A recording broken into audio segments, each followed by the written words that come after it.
थेट पुण्याच्या IT hub असलेल्या हिंजवडीतून एक अत्यंत खळबळजनक बातमी आता समोर येते। फेज 2 मधील थिंक टेक्नॉलॉजी इंडिया ही कंपनी अचानक रातोरात बंद झाली आहे। त्यामुळे 700 हून अधिक सॉफ्टवेअर इंजिनियर आणि फ्रेशर्सवर अचानक बेरोजगारीची कुऱ्हाड कोसळली आहे। गेल्या काही महिन्यांपासून पगार थकवणाऱ्या या कंपनीने कर्मचाऱ्यांना दिलेले चेक्स तर बाउन्स झालेच, मात्र लॅपटॉपच्या नावाखाली घेतलेली 15,000ची सुरक्षा ठेवही परत नाही दिलेली। त्यामुळे कार्यालयाला आता थेट टाळही ठोकलंय।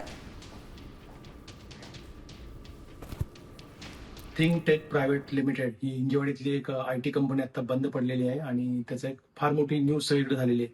आणि याच्यामध्ये एक फार मोठा स्कॅम आहे, जॉब स्कॅम, हे आम्ही वारंवार सांगत आलेलो आहोत।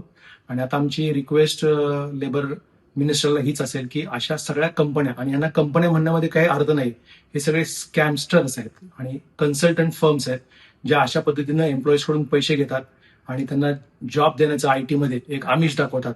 तर माझी पुन्हा एकदा राज्य सरकारला विनंती आहे की अशा सगळ्या स्कॅमर कन्सल्टंटची आपण एक लिस्ट बनवावी।